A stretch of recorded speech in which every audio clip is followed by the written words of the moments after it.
Asiento. Ahora la palabra de Dios. And here, with his bird's eye view and a brain to match, is Mr. Know-It-All. Our subject for today is how to be a beatnik. Some people think the beatnik is merely a bum with sunglasses, but he is more than that, though not much. I saw the best minds of my generation destroyed by madness, starving, hysterical, naked. At the end of World War II, the American soldiers found themselves coming home to a new world, one very different than the Great Depression they had left behind. The thank you for your service bills were printed on Bible paper and handed out by Jesus Christ himself. It offered them a new realm of seemingly endless possibilities, and the newly built suburbs awaited them with open arms. It was a time when the ad companies did most of the thinking.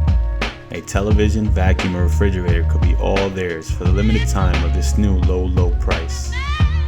But there were some that were unconvinced by the need to always have more and better goods, uncomfortable with these values that were becoming a key component in Western society.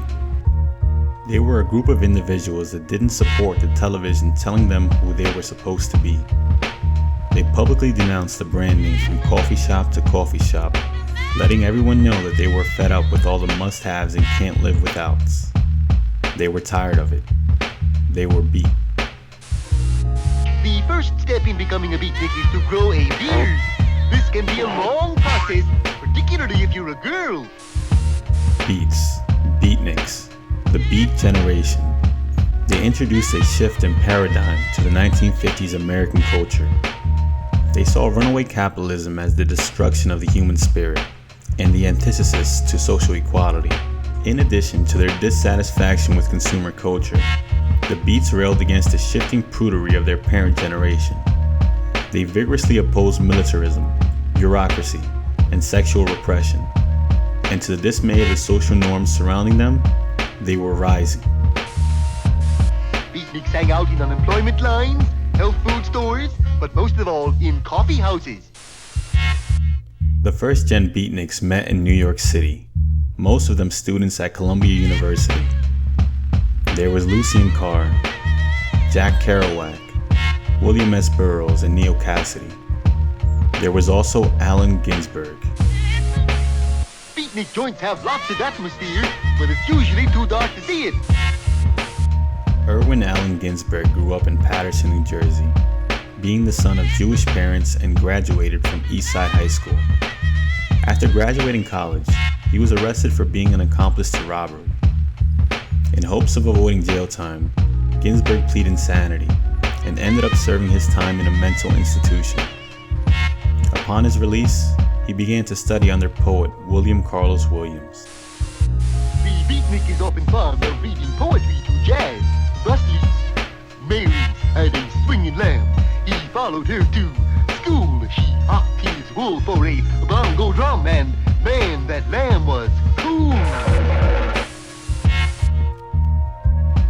In 1954, Ginsberg moved to San Francisco to become part of the counterculture gathering that would come to be known as the Beat Movement. The beatniks banded together to challenge the fabric of reality, to set a new cultural and literary movement, and to stake its claims on the nation's consciousness. Ginsberg was then approached to organize a poetry reading at the Sixth Gallery. The reading took place on October 7, 1955, and in essence would mark the turning point in Ginsberg's life, as would be the first time he would publicly read the beginning of his poem, Howl, which would become the manifesto of the beatniks. Coffee, tea, or goat's milk? Coffee, I guess. I saw the best minds of my generation destroyed by madness, starving, hysterical, naked, dragging themselves to the Negro streets at dawn looking for an angry fix, angel-headed hipsters burning for the ancient heavenly connection to the starry dynamo in the machinery of night. Howl took the crowd by storm. It was a barrel of raw emotions.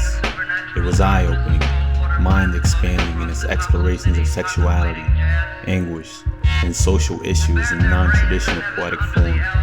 It relied on a freewheeling mix of influences, and it was ready to destroy the taboos of the times Ginsberg was living in.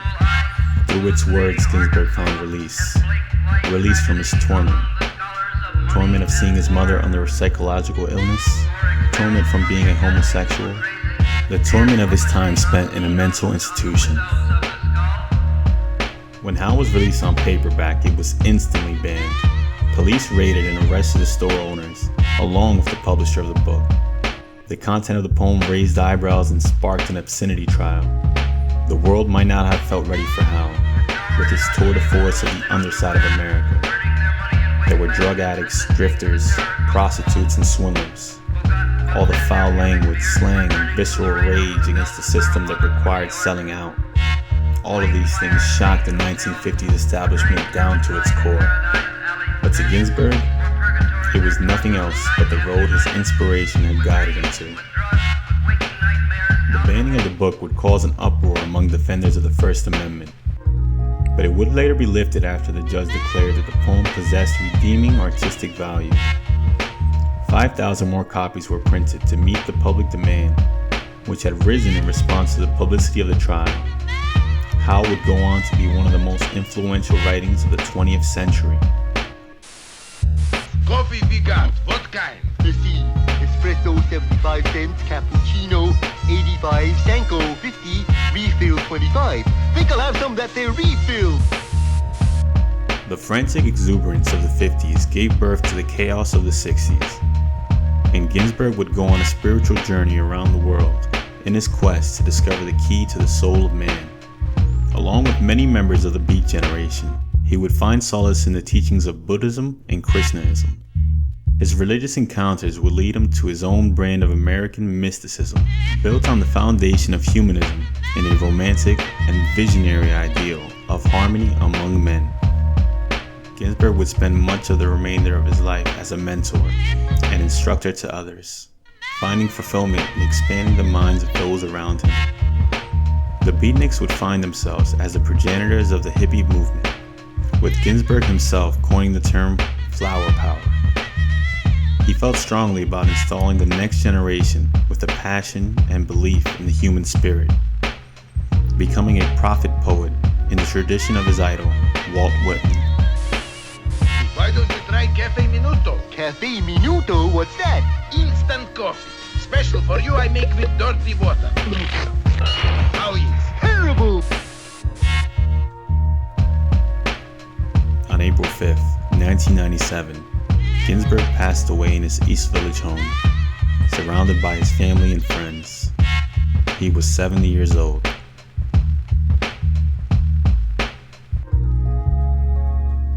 What am I reading poem?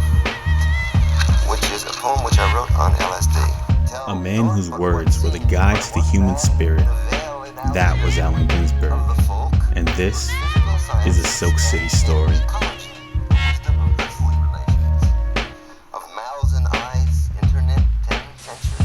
Thank you, Mr. Know-It-All. With poverty and tatters and hollow-eyed and high, sat up smoking in the supernatural darkness of cold water flats floating across the tops of cities contemplating jazz. Who bared their brains to heaven under the L and saw Mohammedan angels staggering on tenement roofs illuminated. Who passed through universities with radiant cool eyes, hallucinating Arkansas and Blake light tragedy among